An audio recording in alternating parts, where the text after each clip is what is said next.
Corey McQuilkin, Defense Product Manager at Sig Sauer. I spent 10 years in the special operations community, and anytime we didn't have our trucks with us, I carried a machine gun, and this thing could change the world.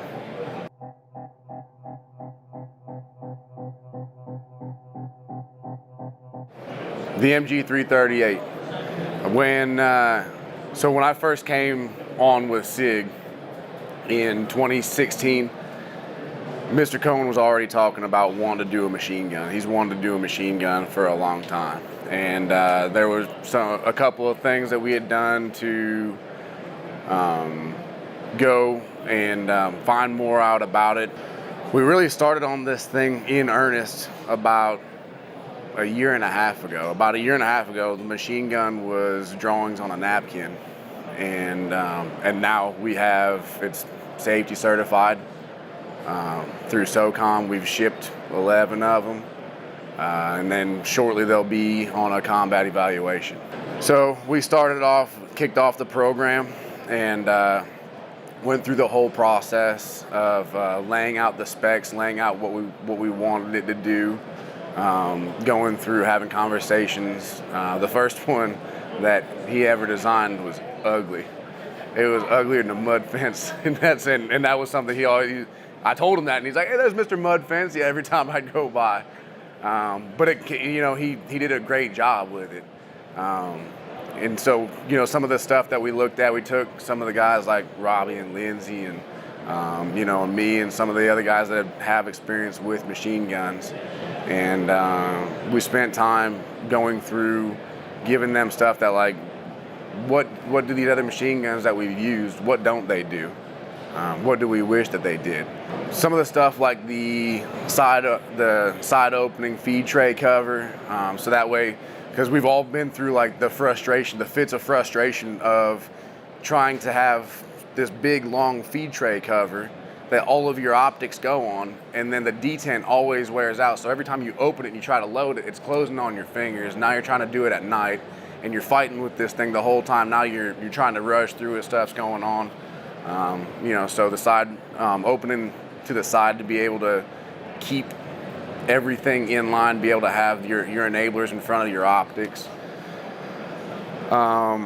Left side feed, right side feed, like that.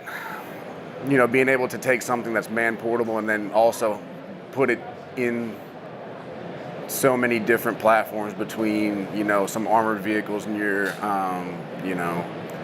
aerial platforms, your helicopters, different stuff like that. Having the foresight of that, having the selector switch be just like the M4, right? Your first setting, it's a machine gun, so your first setting's auto, but you can take a 338 machine gun, get your fire superiority right away, and then once they're down, you can keep them down at a slower pace with more precise shots with a round that's already super accurate. Your three positions for the safety are safe, fire, or automatic, and then semi-auto.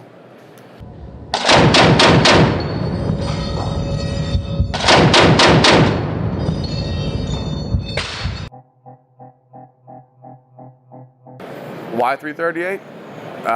338 was already there. I feel like it was dictated. I don't specifically know that it was, but that was just kind of always, I guess, what it was assumed. I don't know that we would have done something else. It's already out there. It's already something that people know. It's in the sniper community. Why not 308? Well, so 338 can give you 50 cal capability in a smaller round. You can, with a 338 machine gun, you can have something that's man portable. The gun's 20 pounds, and you can also engage. You throw it on a tripod, you can engage a vehicle-sized target at 1,500, 1,800 meters, 2,000 meters. And 308 just doesn't have that. If you're shooting a 300 grain bullet that's going 2,800 feet per second or whatever it is, it's going to have that retained muzzle velocity. So we got a round that's big that goes for a long way. It's man portable. Single operator capable. It is. You can run the whole thing yourself. You can do. That was one of the requirements. One of the requirements that SOCOM's looking at is being able to change the barrel by the operator. So reach up.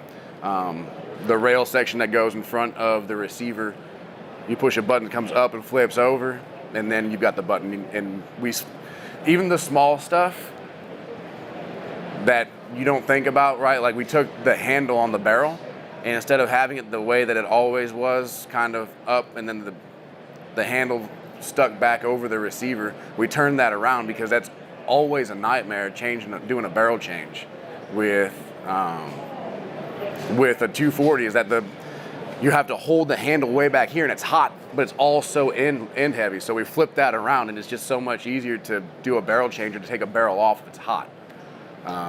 Who bought the 11 copies you made and why?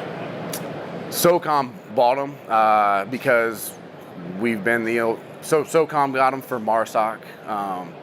We've been the only ones that have been able to deliver a 338 machine gun. There have been other machine guns out there, other 338s, but they haven't been able to deliver. They haven't been able to safety certify them.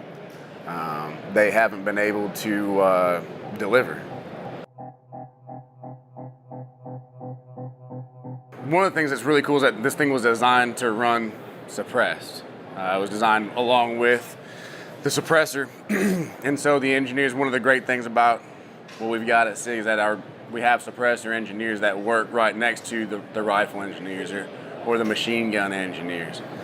So we don't have to worry about any lag for movement when it comes to iteration.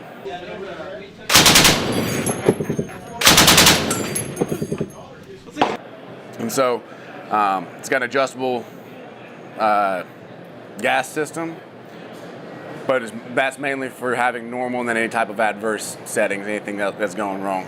We've got M-lock along the bottom. This one's been taken off, but down here is where the little magazine connection point was. That can come off for with M-lock if you want.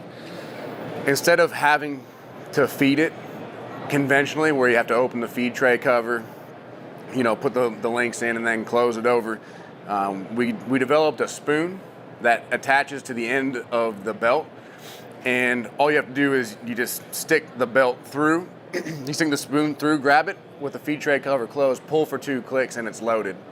You run that belt completely out and you go to reload it.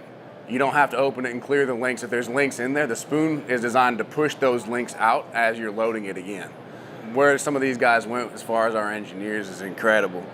One of the other really cool things that was a huge point of emphasis for us when we were talking about specs and giving kind of left and right limits to the engineers was that it can't sear bind. So with a 240 or a 249, if you charge it while it's on safe, it will bind the sear, and as soon as you open up the feed tray cover, the round flies off, right? And that's not okay with anybody.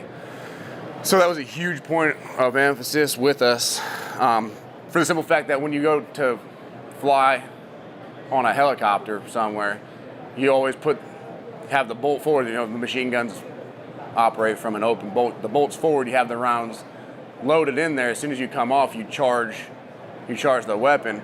Well, if you forget that it's on safe, if it's on fire, then you find yourself in a pretty bad situation. So we wanted just to mitigate that completely. Like I said before, left and right side charge, left and right side feed. That way it can be in either door for the